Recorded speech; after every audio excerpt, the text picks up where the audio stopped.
Thank you for joining the First Unitarian Universalist Church of Houston for our weekly online Ministers Forum. I'm the Reverend Dr. Colin Bossen, Senior Minister of the Congregation. These programs are conversations with community organizers, scholars, religious leaders, and others about how we can collectively address the present crisis. Their purpose is to offer members of our community and all who wish to join us online science-based resources and liberation-oriented inspiration to get through these difficult times. Today, I'm joined by Tupac Enrique Acosta. We will be talking about Indigenous perspectives on the pandemic. Tupac is a general coordinator for the Indigenous Peoples organization TONATIERRA, based in Phoenix, Arizona. He is a member of the Calpolli Nahuacalco traditional community of Nican Tlaca Indigenous Peoples. For those of you who are with us for the first time, let me say a few words about Unitarian Universalism. We are a religious tradition that celebrates the possibility of goodness within each human heart, the transformative power of love, and the clarifying force of reason. We believe we need not think alike to love alike. We hope that you find these forums to be a source of clarity, connection, and hope. Tupac, thank you for joining us. Good day. Good greetings to all of you over there in the Universal Unitarian of Houston. Good day. Good greetings. Hello, Colin. How you doing? Hope you're staying out of jail.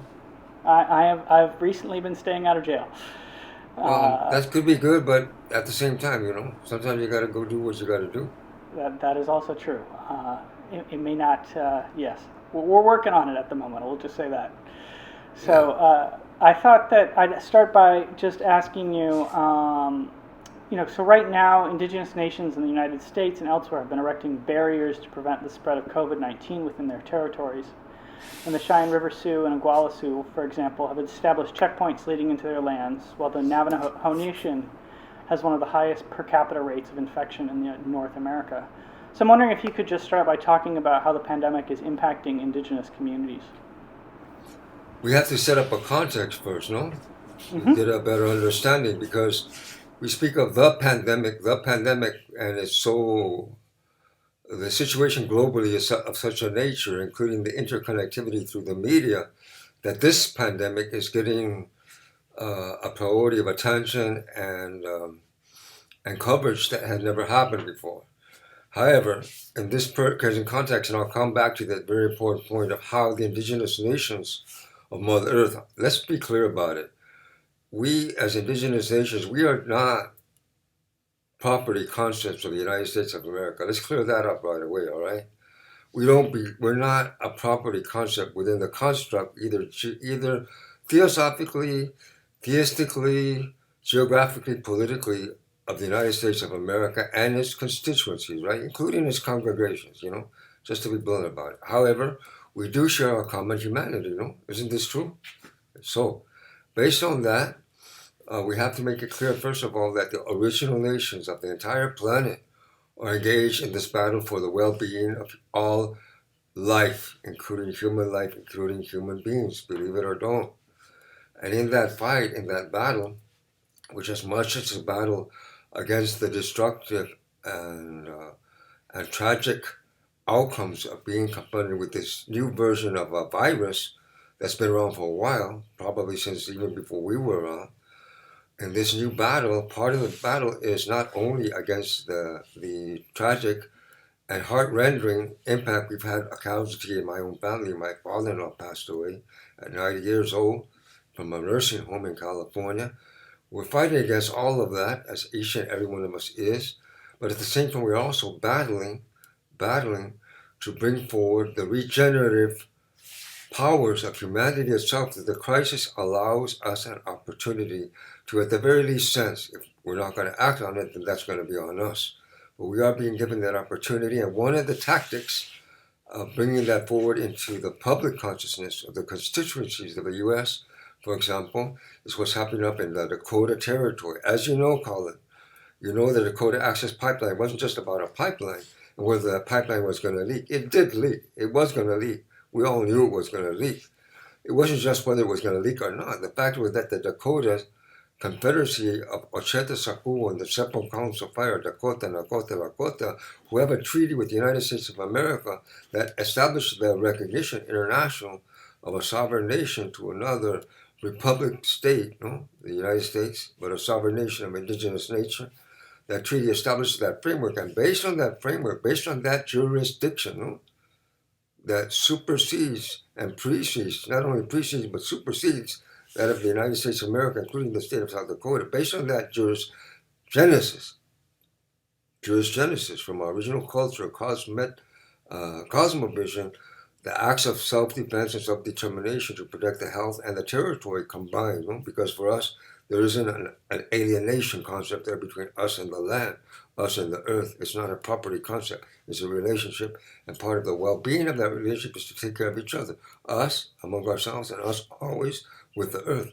Based on that, based on the treaty responsibilities and legal obligations that the U.S. government has to respect and abide by those treaty negotiations of 1868, the Lakota stood up their self-defense mechanisms as an act of self-determination for the well-being not only of their original nation, of the Lakota, but also of the general public in general, because it's very important also to clarify, yes, although we are not constituencies of the states, we are all members of the public in terms of public health, right?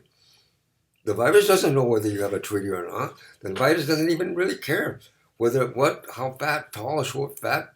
There's no frontier for the virus in terms of how it's going to attack your genetic structure.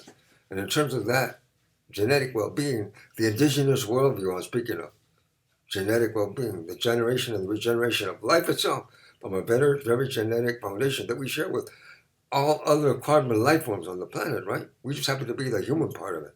Based on that, we act for life, the purpose of life, to make life beautiful, to share the bounty of life, and to give expression to that life to the fullest extent that is possible in all senses, including the sense of being well. No? And in that sense of being well, it's very important that we have our healthy boundaries. No? The virus has to know, hey, brother, Mr. Virus, you know what? You're just not doing it so good. You better move on. And that's just a simple fact of life. We also have the right to defend our lives. We don't have the right to take life. We don't consider that as a right. Sometimes it happens, but it's not because it's a matter of greed or expropriation. At least it shouldn't be. And that's the direction that we're trying to move forward. The crisis of the pandemic is also an opportunity for humanity to regenerate our human relationships with each other beyond the constraints of the constipating concepts of colonization that go back 5,000 years. So I guess I want to pick up on two things that you said. One, which I think that probably a lot of people who are listening to us or hearing this video probably are not necessarily aware of, which is just that indigenous nations in North America, within the territory that is called the United States, are sovereign. By many of the people who will be listening to the video, right? I mean, I think that I don't think that most people in my congregation, for instance, necessarily understand that indigenous nations still have treaties in effect with the United States that they signed. So I want to lift up that point, I think, because I think it's an important point for people to you can't exchange information unless we establish a common context. In this case, the big problem is the historical context that's built upon the Doctrine of Discovery of 1492, and the master's narrative that's woven from that lie. The eventual result is going to be what? You're going to get the best liar you could possibly get as president. So I want you to talk about what the Doctrine of Discovery is in just a second, but before we get to that, when we were talking before we started recording, you did say something about it's important to think about this pandemic as just the latest in a wave of pandemics that have people in the Americas have experienced. So I thought I'd just kind of try to give you a chance to lift up that point. As you know, in the reporting here in what is known as Arizona, 1/3 of the state of Arizona, as a state of the 50 states, when you think about it geographically, 1/3 of this territorial area is still indigenous territory in terms of governance. There's 21, 22 indigenous nations that are still standing in the territory that have a level of administration and territorial jurisdiction over what most people just blanket over. That's Arizona. No, it's not just Arizona.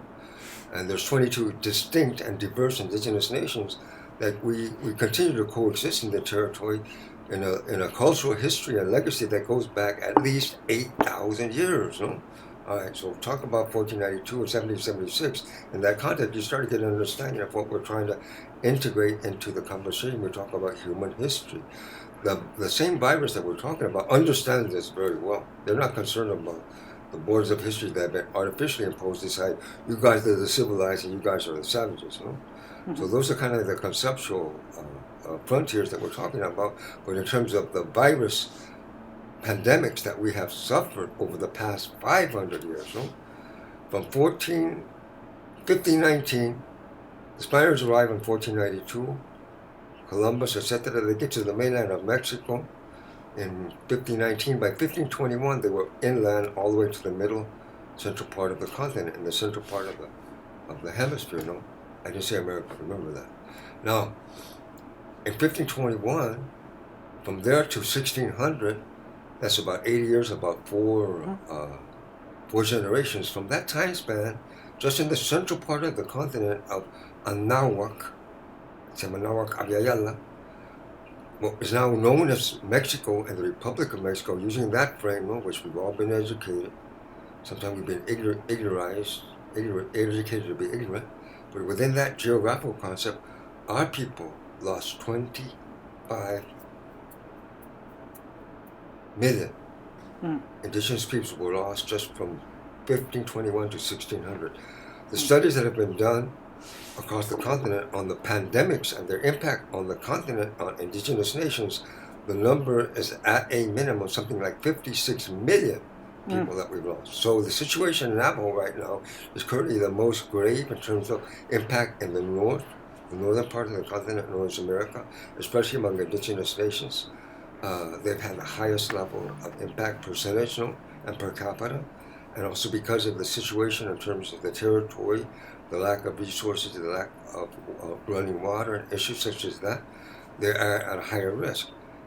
But that's what I'm saying. This is when you see the young people and they look at the pandemic coming in. When they look at the pandemic coming in of the coronavirus 19, they also look back and hear the stories of their ancestors and their elders of how this issue of having to fight our way through pandemics is not a new issue for us. This is the latest version of it. Well, thanks for that sort of expanded point. I think it's incredibly important for people to understand. By the way, as you know, Colin, you can't say that without admitting this too.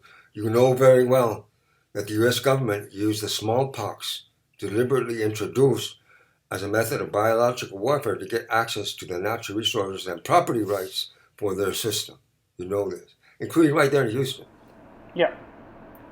No, I mean, it was a very intentional strategy. And actually, I think that in terms of the smallpox strategy, it's, I think, important to lift up that it was not just the federal government, but oftentimes what we might call a public-private partnership, in that many of the smallpox infected goods were actually distributed to indigenous communities through trading partners that were private corporate entities.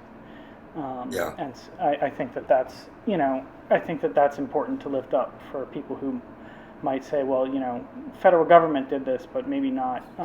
Maybe business is not as guilty or bad or something like that, because that's often a narrative we get, is that the problem is the government, whereas I mean, from my perspective, I think the problem is the whole system, government and sort of capitalist. You say that, Colin, and it reminds me, as the folks on this call should know, I want to remind them. You and I, we spent a night overnight in jail when we got arrested in Phoenix on the 1070, the application of that 1070 racial profiling law that was pushed back by the U.S. Supreme Court, not in its entirety. And indigenous peoples, we were never addressed in that lawsuit that went to the Supreme Court of the 1070 law here in Phoenix. Another aspect of the same master's narrative and the implications present of the doctrine of discovery. But in that conversation that we had in the jail cell, what was it, about maybe 10 years ago or so, what you say now, it reminds me now, and this is what I would say. You make the distinction between the public and the private, but that distinction doesn't exist for us, the indigenous nations, because those corporations that got here, the 13 colonies, those were corporations, bro. They just became countries and states because the rest of the folks said, well, I guess we better admit them into the club of nationhood. But they're really just private corporations. They were sent here as colonizers. They're still operating as colonizers, but now as corporate colonization, I guess who's also getting colonized? Everybody. Everybody.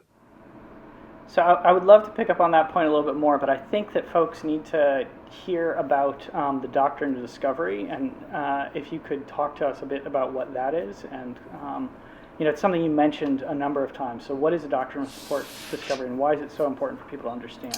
As you know, Colin, in this conversation that we've been having between the indigenous peoples in particular and the UU congregations, not just in Texas, but here in Arizona and across the board, one of the points of engagement has been the common mandate, the task that we have assumed upon ourselves to work collectively together to dismantle the doctrine of discovery. And this is why it's important to also unfold the context of what it is, the significance of what it means, the doctrine of discovery. One of the points that we mentioned earlier was that everybody really knows the doctrine of discovery. They know it very well. They know it so well, they don't even have to think about it anymore because it's a doctrine. They've been so well indoctrinated that it supersedes the thinking process. When you have a doctrine, you're not thinking the issue through. It's already been thought about for you. You've been given the program of how to address it. And the doctrine of discovery that we're speaking of here, every time you say the word America, you're invoking that doctrine. And so what we see as the original nations of Yala, Samanawak, this continent, the problem isn't so much of understanding the doctrine of discovery. It's well understood. The problem is coming to the point of consciousness of admitting what the doctrine of discovery has implied in the lifestyle that we live today, or the cultural identities that we express today, and also, most importantly, what is that going to mean for the next generation? Because the doctrine of discovery in 1492, the concept that the European kingdoms of Christendom, you can't have the doctrine of discovery without Christendom, because the system of domination that the doctrine of discovery has imposed since 1492, October the 12th, Christopher Columbus till now, was tied very specifically, precisely to the general cultural concept of Christendom, the nations of Christendom. You couldn't get here in 1492 with a stick and a religious tradition from Africa or from Europe and claim dominion and cultural superiority. The doctrine of discovery is not just an issue of colonization and racial supremacy, it's also an issue of cultural and supremacy as a civilization. That was part of it too. Not only was part of it, it continues being part of it today. You just have to look at what's happening in Brazil today with Bolsonaro, what's happening in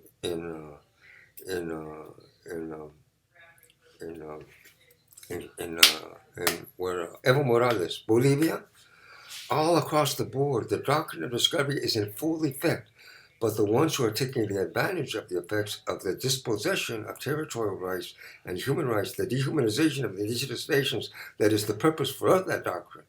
The ones that are taking advantage are the corporations, in particular the extractive industry corporations that through licenses given by the states achieve a legitimacy for what is the outright theft, genocide, expropriation, and expropriation of the indigenous people's rights, territories, and labor.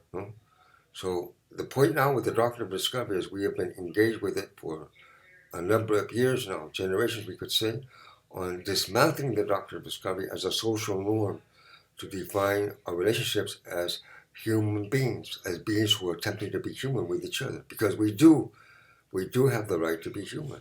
And the doctrine of discovery, just like the pathogen of the coronavirus, it's a virus of pathology to dehumanize our relationship as humanity in this continent and other parts of the world. So it has to be addressed in that context of being a pathogen, psychological, that deforms our human relationships with each other as human beings, that we have the right to be human. And just to close, as you know, when you have colonization, genocide, and the trauma that produces, who are the first victims? We know this. The first victims are the colonizers themselves, who have adopted a psychological framework to normalize a colonial presence on indigenous nations, continent, and territory. And that's going on. It's still normalized today at every turn. Thank you for that explanation. I think it's incredibly clarifying. I mean, I think it's you make this point that people are taught it, but then don't even sort of recognize that they're operating within it. And I think that is the master's narrative. The master's narrative. Right. It's the lead. It's the defining tone of the master's narrative. That's why Donald Trump always invokes it, because that's the master's narrative. That's not just a dog whistle.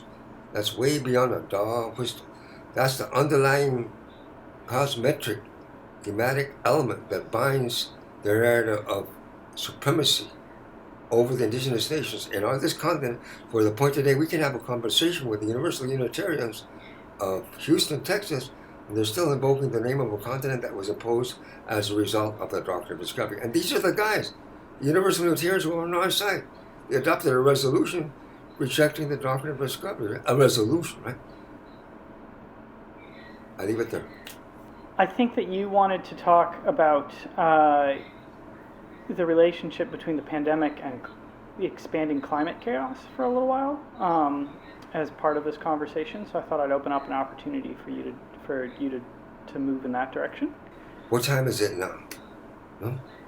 Well, the crisis of the pandemic has opened up an opportunity for us to see beyond the cultural constructs of the time zones of the colonizer. In the time zones of the colonizer, space is property and time is money. Spirituality is one and science is the other. That schizophrenic tradition that comes from when they made Galileo kneel down, right? In front of the pole. That's a schizophrenia right there. But anyway, the point is, time is now. What are we speaking of? The pandemic of the coronavirus number 19. Who knows what 20 is going to say? No? But the global, because of the social media interconnectivity, the constant reporting, the isolation that people have bought among themselves, we would address it in this fashion. The time has come now, not just think about our tactics of health and community preservation as tactics of social isolation. We shouldn't be thinking of the distances that we have been maintaining with each other as distances of isolation, but we should be addressing them and facing them and working with them as intervals of how we need to weave together the pattern of our common humanity into the future generations. And one of the key concepts that we have, that we see that is now, because of the crisis, the opportunity being brought forward to plant this concept in the consciousness of all human beings of the planet, is the original seed of the indigenous nations, the original nations of indigenous people of the entire planet, of addressing our relationship with the planet and all of its life forms in a manner that is cosmetic in dimension, that isn't alienated from the natural world. Because in the end, just as in the beginning, we who have also emerged from the natural world must find a way to achieve a homeostasis with the natural world. We plan to coexist and to continue to live in this world. Life on this world is going to go on, with us or without us. The viruses are going to go on, with us or without us. Life does not depend on us on this planet at all for its flourishment or its beauty, much less. If we were to disappear tomorrow because of this virus or because of something else, believe me, there's going to be not a lot of the rest of the world, the natural world, is not going to be missing us that much. But the point is, what is our responsibility, not just theologically, not just theistically, not just uh, politically or geopolitically. What is our responsibility collectively as humanity, as an ecosystem of the planet? What abilities do we have to live up to those responsibilities? And we know that one of the principal one is this ability to synchronize with each other, to communicate with each other, and achieve synchronization with each other that can also be tied to the natural rhythms of life itself. In other words, the genetics of time and the time of genetics, the time of the regeneration of the genetics of our very humanity in all of its dimensions, and all of its multidimensional possibilities, and potentials, which are still unknown. In that journey that we have come to recognize what it is to be an indigenous, I just said it, an indigenous science and also spirituality tied together, an indigenous human being, the indigenous cultures of the world have come the furthest. We have the longest living memory of that ecological history of living in harmony with the natural world. We've come the furthest in terms of continuity of time. But when you look at the situation now and what's ahead, we got a long ways to go. And in that we, you know this, Colin, and I know your congregation knows this, Universal Unitarian, in that we, guess what? There's no they. There's no they. There's no indigenous, non-indigenous. There's no colonizer. No, it's life. It's life. And we're part of that life. So we have to get to that point of not only visioning it, understanding it, but also acting accordingly and being ethically accountable for when we don't, and just don't pretend, well, but that was so long ago. It's happening right now. So we are sort of moving towards the end of our conversation, but I do wonder if you would briefly speak about something you just said there, kind of at the end, of how would you see, particularly Unitarian Universalists, but others, kind of figuring out how to move towards that we rather than the colonizers and the indigenous perspective, to the perspective of life, to the perspective of one human, to one human set of human beings, one human family. First of all, I would emphasize the one. In our mathematical traditions, for example, our one isn't a one. It's an integrity of all. We don't start with one. We start with the great mystery of all. And from there we begin to emerge. It's not a singularity. It's an integrity. It's integrity that in order to have an integrity, to have at least two to become an integrity, right? You can't be an integrity just yourself. You have to have a complementarity in that. And so that issue, that dimensionality of having complementarity in our relationship, first of all, start with yourself. Start with yourself and try to find that issue of integrity with yourself, with the natural world that you have with you, within you. And you could start it very simply. Just look up. Just look down. That's the same sky that I got, that you got. That's the same earth that you got. Did you drink water today? Are you planning with some kind of liquid water? 80%. And then, of course, the wind, the messenger, the wind. So we have those four phases of matter as an inherent constitutional reality of what we are. Based on that constitution, that's how our nationality emerges of all humanity. We're all tied to each other. You may have a distance 6 feet or whatever, but I believe, you can hear me now, you're still alive. That means you're on this earth just like me. And just like me, you walk on this earth and have that connectivity with it just like I do at this moment. So we're not really that disconnected. There's an interval between us, but that interval is also an instrument for the resonance of the message that we're speaking about to be brought forward, because the other parts have become somewhat silent. The distraction, the greed, the consumption. They said they bring the economy back, bring the economy. But wait a minute, what are you talking about economy? Are you talking about economy? What are you talking about? Wait. It's an economy of consumption. It's a consumer economy. What's being consumed? What's being consumed? The first thing that is consumed is your own spirituality. You have to sell it. You have to be willing to sell that out in order to be a consumer in the materialistic sense and judge your culture and your status and your economy based on how well and how much you are consuming. So we need to move out of that consumption concept into a concept of an economy of nutrition. Bringing forth the power and the abilities of life, the responsibilities of being part of life, which begin with our caretaking of the natural world, the waterways, the earth, those two go together. The air, the atmosphere, and the energy system that the sun represents as a primary ambassador of the power of the light of life, which makes all of the life possible. Mother Earth. But there's Mother Earth, Father Sky. Those go together. All you have to do, look up, look down. That's the same one. It's all one sky above, it's one earth below. Well, thank you for that. I think that we are pretty much out of time for today, so I wanted to just thank you very much, Tupac, for joining us. It's been a real pleasure to be able to talk with you again and talk with you in this context. And I'd like to thank all of our members and viewers for tuning in. Next week, please join us when we'll be talking with the political philosopher and labor organizer Marianne Greneau about workplace organizing during the pandemic. If you found this video to be helpful, please consider joining us for our weekly worship service. It's posted online each Sunday at 10:30 a.m. This week I'll be preaching on the persistence of mourning. The service will include readings, prayers, and music by our award-winning music director Mark Vogel. Thank you to our staff for making this video possible. It was produced by Christian Holmes. Alma Vizcarra assisted with the editing. We'll see you all online soon and in person as soon as it's possible for us to gather again. And please remember that no matter how isolated you feel, we are all part of this together.